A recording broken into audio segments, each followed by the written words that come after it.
Ladies and gentlemen, have you ever looked at someone or something and thought, wow, I feel so bad for them. I really hope it gets better, and I sure hope something like that never happens to me. Well, that's what you're going to experience when you watch today's chess video. I've got a game for you that was played between two 700s on chess.com, and words cannot really describe what happens on this board. This is really sensational stuff. You know what else is sensational? The fact that my book, this one, has sold over 10,000 copies already. It's August 5th, 2023. The book is not out for 2.5 months. 10,000 people have pre-ordered one. And you can still get a signed copy. Signed, like with my autograph. Not Magnus Carlsen's, because it's not his book, but I'll ask him too. Maybe he'll want to add one. Link is in the description if you'd like to check it out. If you're watching this in 2024, the book is already out. Link will also be in the description. Here we go. We've got Jan, who is playing from, or I don't know if that's Jan or Lan, but they're playing from Namibia, and Sajal, who is playing from Bangladesh. This, yeah, you're not gonna want to look away from this game. This is a fantastic game. This game is going to improve your day if it's going poorly, and if your day has been great so far, this is right here. This is going to be like your favorite dessert at the end. Okay, and we're gonna learn. Okay, because I have a series here on YouTube called How to Lose at Chess, where the games are bad, but the material and the learning is still good. So White begins with c4. No 700 in human history should play the English opening. The English is not a central opening, and to play it, you need to control the center with your bishop from far away, and it's a very positional opening. There's a lot of subtleties, but Black just plays d5. I mean, Black's just worse on move 1. That's not good, because now you can trade a flank pawn, a c pawn or an f pawn, for a center pawn, and this would simply leave Black in a slightly worse position after knight to c3 attacking the queen, and then White would take the entirety of the center and the other knight. Some of you might be confusing this with the Scandinavian, which is this, but this is a very different story, because in this version, White has actually lost the central pawn, whereas in this version, White has not lost any central pawn. Anyway, none of that is important, because White is now worse on move 2.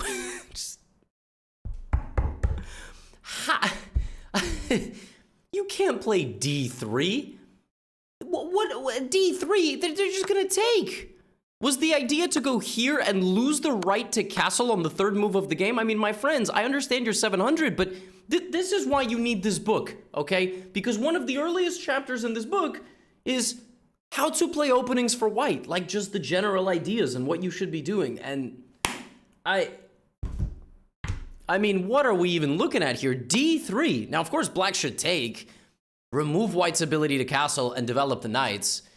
But Black plays d4. Now, I don't hate the move d4. I would have hated, other moves more. D4 is not a bad move. It's pushing a pawn in the center. It's preventing White from natural development. Also, now White has 3 pawns blocking the light square bishop. So the best move here, unquestionably, is pawn to g3 and bishop to g2, trying to put this bishop on the long open diagonal. That doesn't happen. Instead, White here plays the move e4. Just pushing in the center, which, you should have done in the first move. Now, in this position, Black can actually take en passant, but this is not a good decision. I mean, I know that's a controversial thing to say. You have to demonstrate to your opponent that you know how to do it. But the point is, this just helps White develop. There's no benefit here whatsoever. White will just be very happy. But okay, Black plays e5, and we have a very locked position, very close position, locked center. In close positions, you are looking at a couple of things. You're looking at pawn breaks, the spots on the board where you can trade pawns to try to make forward progress. You're also looking at where to put your pieces. Knight to f3. Do not hate this move at all. Beautiful move. Develops a knight, attacks this. Black's 2 best moves here, knight c6 and bishop to d6. Okay, Black could also maybe play f6. Not a great move, but building up this brick wall and then put the bishop here so it always guards the king. But what Black should not do is develop the queen. You should not develop the queen before the other pieces. That's just, shouldn't do it. It might work out for you, but you shouldn't do it, okay? Now, white here needs to stick to basic principles, finishing up your development and castling, and then figuring out what's next. Instead, white says, me seek queen, me attack queen.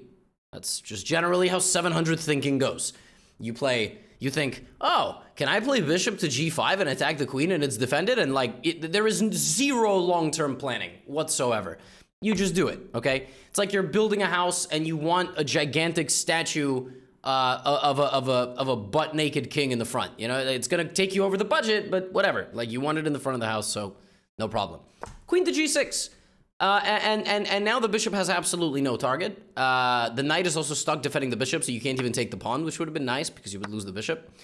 And now white does in fact play the move bishop to e2. Here's the problem with the way white did this.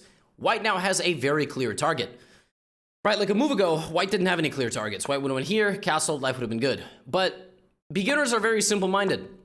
Okay, the bishop just moved there.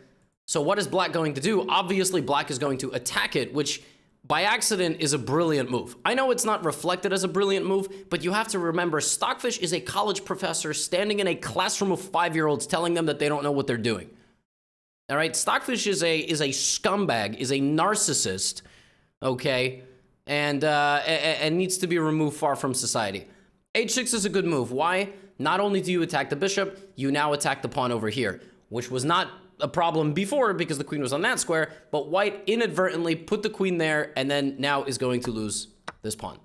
Now, black is not winning here. Black is better, but black is not winning because white will just play rook g1 or rook f1. Of course, as a human, you should do this. The queen will go here, and then maybe you play bishop g3, and then maybe you try to take this pawn, okay? And black is slightly better according to the computer, but I really don't think it's that bad. Instead of that, Ian from Namibia, dude just goes absolutely nuts. The rook is hanging, so you would think, okay, well, you know, my rook is hanging, so I could go here or here, right? Yeah, dude goes king d2. Now, I have absolutely no idea why you would move a king into the center of the board when you have no need to do so. You have lost the right to castle. You have also put your king in the middle of everybody. It's like imagine there's a dance party at a nightclub and there's a 4-year-old stumbling on the dance floor. They shouldn't be there, okay? Because you might step on them. You won't see them. The same thing with the king. The king is the 4-year-old stumbling on the dance floor, okay? Or stumbling in a kitchen full of chefs, like they're going to trip over him. The king should not be there. And on top of that, this is just telling your opponent where to go. This is like the bank robbers coming in and you being like, right this way. This is where you got to go. It's all over here. King to d2 is a crazy move. But it is also the beginning of something absolutely brilliant. And I think Ian is actually a stronger chess player than I am. Black here plays g5. I like that move. The computer doesn't, but the computer's opinions are irrelevant. Pawn to g5 attacks the bishop and takes a bit of space. Of course, black at this point, you know, has played like nearly 10 moves and has not developed anything else. So what black should do is develop another piece. The computer thinks that black is worse because after pawn to f6, it traps the queen. So the queen is now trapped. The only way to take is like this, and now rook to h2 or rook to g1 both trap the queen. This doesn't because it loses a rook. So h3 is kind of the trapping mechanism, and really anytime your opponent stumbles in like this, you got to make sure that the queen doesn't get out. That's why g5 is considered a mistake. Bishop g3. Now, here's something absolutely fascinating happens. Black clearly has a pawn just hanging here. So the best thing to do when you have a pawn hanging to a knight and a bishop is to defend it with a pawn because neither of them can take it, but black plays here. That move doesn't even begin to make sense. Because the idea of this move is I'm going to trap the bishop. That move not only hangs e5, it also hangs g5. Like, this is such a selfish move. And this is why you lose chess games. Because y'all are like, I'm going to go here, okay? Now, white plays rook g1, given an inaccuracy by the computer. And now, you know, again, h4 is the idea, so you've got to go bishop takes, pick up a couple of pawns, and now you're just in good shape. Instead of that, white plays knight takes e5. And again, the reason y'all lose games is because you make your opponents seem better than they are, okay? That is why you lose. That is why you lose. And now h4. Now the bishop's trapped. Bishop's completely trapped. You got your bishop trapped. You didn't take g5. You didn't take e5 with the bishop. You've lost your bishop. Now, white in this position, I like what white does. Just goes queen a4 check, all right? Thinks for a while. Thinks for a long time. 1 minute and 30 seconds. And plays queen to a4 check, which I don't mind. You know, I really don't mind that. Queen a4, I don't mind it at all. Trying to attack black, hoping for something like this, and then bishop c7. But black plays the best move. Black doesn't spend a huge amount of time, plays pawn to c6, stops the attack right in its tracks, and white is going to have to lose the bishop. Now, white's also going to have to get a little bit of development going because white's king is in the center. It's all locked. Maybe you try to play f4 here, try to open things up. I know it's not the best move. You know, I know there's queen e3 and stuff, but you got to try to open up the position. So white does play knight to a3. If I'm playing black here, I just take the bishop and I start cleaning up. All right, start cleaning up, start trading off all of this. And that's what black does. Black plays pawn takes g3. And now rook takes g3, and black plays queen takes h2. So black is up 3 points of material. You've been watching this video for 11 minutes. It's a very, very big battle. Black also wants this, and there. Okay, 2 ways to win a winning position. Trade everything, win an endgame, go for mate. If you don't trade everything, and you keep your opponent's pieces on the board, you've got to make sure that they can't actually counterplay. Okay? White plays knight to g4. Don't hate this move, but at this point, you should be thinking, I'm down material. Is there anybody I haven't gotten a chance to move yet? Yeah, you gotta bring everybody. I mean, you gotta bring everybody because you just haven't moved this rook at all. And if there's an opportunity to, it's probably gonna be the best move. Knight g4 is not good because you're down material and you're just inviting exchanges. Not only are you inviting exchanges, you're also just gonna lose this. Okay, so after something like rook g4, you know, knight f6, queen f2, they can't even go here because of check. So it's mate. I mean, mate is coming. At bishop g4, you've just got to be thinking with black, I got to simplify my opponent's position. The less pieces my opponent has, the less chance they have of counterplay, and I can play queen takes pawn. Instead, queen h7 is played. And what I always tell all of you, if you're a beginner, intermediate player, a backwards retreating move, especially one that's so dramatic, like for example, even queen h4 would have been probably better. Such a backwards retreating move is almost never the best option. In this case, it has to be because you either retreat or you take, but you just look around. There might be something better. Queen to h7. And now white, being down 3 points of material, decides that's not good enough. I would rather be down 6 points. The craziest thing is, this is a 15-minute game with 10-second bonus. Okay? With 10-second bonus. That means that this move was played with 8:55 on the clock. That means that this person spent 40 seconds on knight to f6. I mean, that is crazy. Can you imagine that? 40 seconds on this move. What was there to think about? Like, this should be the first thing you see. The first thing you see in this position should be knight f6 and queen c6. You know why? Because they're checks, and you should always be looking for them. But after you find knight f6, you either play this immediately because you think it's a fork, or you think about it for, I don't know, 10 seconds, and you realize that that knight has the exact same trajectory to that square. Knight f6. Maybe they got a phone call. Maybe they were getting a colonoscopy while they were playing the game. I don't know what you guys are into, okay? Knight to f6 check, and black responds, knight takes f6. Which, can I just say, look at how much time black spent. 50 seconds on this move. 12:42 was the amount of time. Black spent nearly a minute. What were the alternatives? Was black getting a colonoscopy in the next room at the same medical office? Like, what are these people thinking about? Knight takes f6. Now, you know, you're down 2 pieces now. Maybe rook g5, maybe rook e5. Okay, pawn to e5. Don't hate it. Knight h5. Now, at this point, the rook is hanging. And I would recommend rook to h3 here, pinning the knight to the queen and the rook. And then the best move, of course, for black would be to take. But black didn't take a move ago, right? Black didn't take this which is shorter distance. So what makes you think that black is going to take the longer distance, right? I mean, I'm just saying, you can't bike 3 miles. What makes you think you can bike 3.5 miles, right? It's just one of these things. Okay, anyway, rook takes g5. Rook takes g5 is a great move because it attacks this. Unfortunately here, black is razor sharp on the tactics. I mean, my God, and black just goes bishop 8.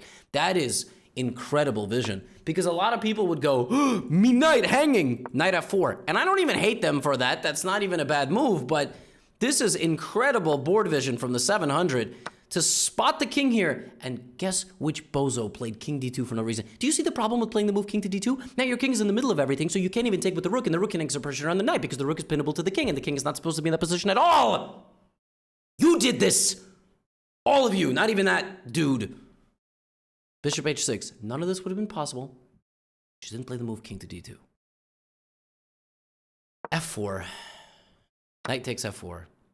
The rook escapes, but not for long because it's discovered check again. Rook e3, bishop e3, c2. White is now officially down 11 points of material. Black is not stopping.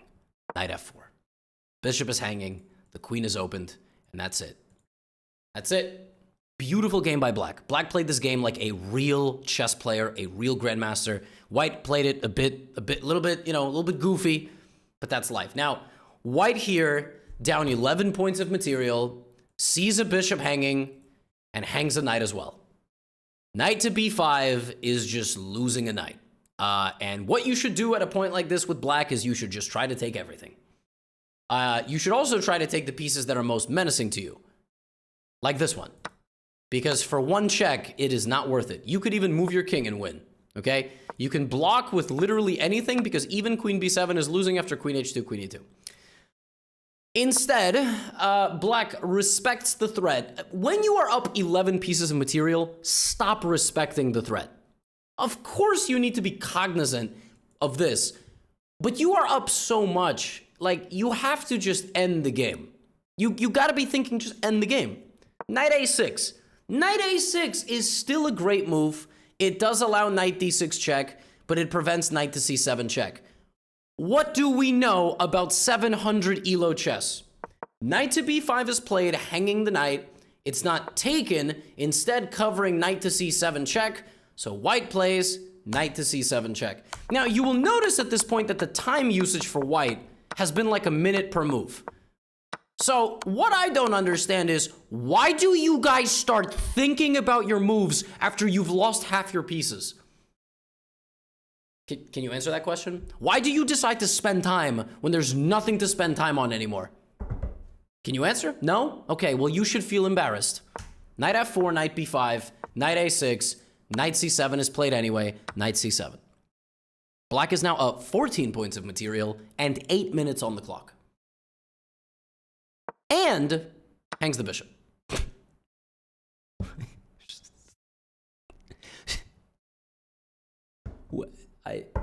Why? I don't even... And by the way, that wasn't even the best move. The best move was to go here and take... Okay, knight e2. Now, I like what white does here. Gets a little closer. I like this. It's good stuff. There's only a few ways to defend a losing position, okay? And one of them is to try to create chaos. And one of the ways to create chaos is to attack your opponent's king. Now, make no mistake, white has absolutely zero attack here. If white had a knight, if white could monster reborn the knight on e4 and play knight f6, they can't do that, okay? So black plays this, and that's it. There is absolutely no... White can't move this forward, white can't move this forward. White doesn't even know that they have a rook. So rookie, okay, maybe they do. Knight f4, that's checkmate. That is mate in one move.